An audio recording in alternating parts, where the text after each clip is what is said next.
Sommige kinders glimlag elke dag, maar diep binne in hulle voel hulle baie hartseer. Hulle hartjies is stil seer, al lyk dit vir ander nie so nie. Hulle dink ander kry altyd aandag en hulle self word glad nie raak gesien nie. En ek wil vir julle 'n storie vertel van Anne. Sy het baie hard hokkie geoefen. En elke dag het sy gehardloop, geslaan en haar bes probeer. Maar elke keer as die spanne gekies moes word, was dit altyd haar maatjie wat gekies is. Anne moes maar net altyd water vir die span aandra. En sy was baie hartseer, maar sy het nie opgehou oefen nie. Jare later toe sy hoërskool toe gaan, het haar harde werk en al die oefening vir haar protea klere verwerf. Maats, soms voel ons soos Anne. Ons word nie raak gesien nie. En dan begin die stemmetjie in jou hart fluister, jy's nie goed genoeg nie. As jy al so gevoel het, dan wil Abba Vader vandag met jou praat deur hierdie verhaal van Lea. Maats, Jakob moes vlug vir sy lewe, want sy broer Esau was woedend en wou hom doodmaak. En hy het ver gereis tot hy by 'n put gekom het. En daar het hy 'n meisie ontmoet met die naam van Rachel. Sy was baie mooi en Jakob het dadelik verlief geraak. Hy het vir haar pa Laban gewerk en beloof om 7 jaar lank te dien, vir hom te werk om met haar te kan trou. Maar Laban het 2 dogters gehad, Rachel en Lea.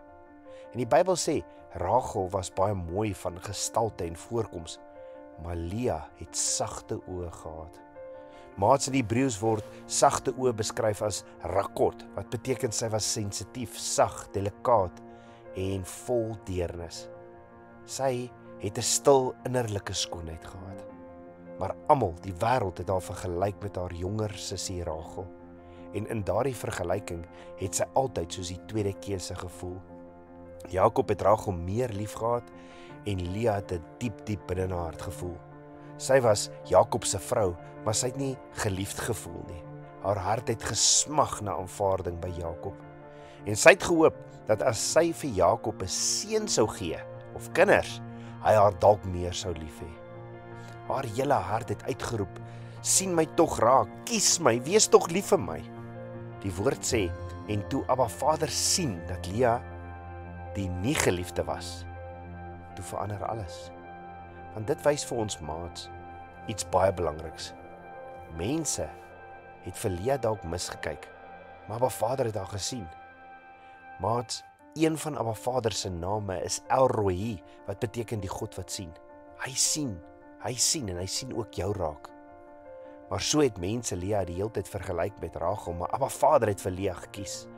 Mense het haar as minder gesien, maar Abba Vader het haar kosbaar beskou. En maats, die Bybel sê, Abba Vader het vir haar geskenk, babas gegee, want maats, die Bybel sê, kinders is 'n geskenk van Abba Vader.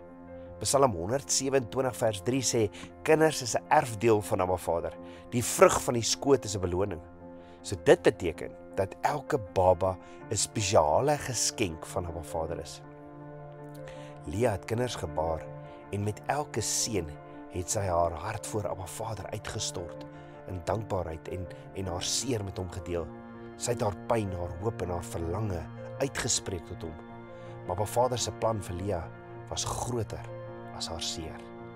Uit haar het Levi, die stam van Levi gekom, en uit die stam van Levi het Moses en die priesters voortgekom. Uit Juda, een van haar ander seuns, het Dawid gekom en uiteindelik Yeshua, ons Messias. Lea, die een wat mense nie raak gesien het nie, die heeltyd vergelyk het Abba Vader raak gesien en verhef. Die dogtertjie wat verwerp gevoel het, was steeds deel van Abba Vader se plan om mense te help en te red. Net so, miskien voel jy ook soos Lea vandag. Jy probeer hard, jy bid, jy hoop, jy gee jou beste, maar jy voel niemand sien jou raak nie.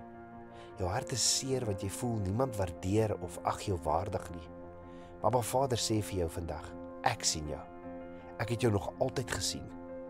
Maats, in Psalm 139 sê Abba Vader ook vandag vir jou, jy is wonderbaarlik gemaak. Jy is kunstig in mekaar geweef. Jy is nie per ongeluk nie. Jy is nie die produk van toevalligheid nie. Jy is doelbewus en met liefde geskep. Abba Vader se liefde vir jou is nie gebaseer op hoe jy lyk, hoe gewild jy is of hoe goed jy presteer nie. Sy liefde vir jou is vas, is getrou en onveranderlik. Hy sê, jy is kosbaar in sy oë. Hy sê, jy is hooggeag en hy het jou lief. Soos Lia, maats, moenie toelaat dat mense se opinies jou laat voel jy is nie goed genoeg nie. Hou jou oë op Abba Vader, want hy weet presies wie jy is. Want waar mense jou laat voel jy is nie goed genoeg nie, sê Abba Vader, jy is my meesterstuk. En wanneer jy na hom toe draai, sal jy ontdek dat Yeshua alles is wat jou hart werklik soek. Hy is ware liefde, ware aanvaarding, ware identiteit, ware vrede. Jy is nie vergete nie. Jy is nie onsigbaar nie. Jy is nie tweede keuse nie. Jy word gesien, jy is geliefd. Jy is Abba Vader se kind. En net soos Lia, kan jy ook uiteindelik sê, ek sal Abba Vader loof. Want selfs as mense jou nie raak sien nie, sal Abba Vader jou nooit miskyk nie. Sy oë rus op jou. Sy hand is oor jou. Hy sing oor jou 'n liedjie en sy liefde hou jou vas. En sy plan met jou lewe is groter as wat jy ooit kan dink. Kom ons bid saam, maat. Ons almagtige Vader, Papa God, dankie. Dankie dat U ons sien. Ja, Vader, ons wil onsself verlustig in U en ons net voor U, net in U teenwoordigheid wees. En dankie dat U ons elke een 'n meesterstuk gemaak het. Ons wil net U stem hoor. Dankie, Vader. Vader, ek wil bid vir die wat se hartjie seer is.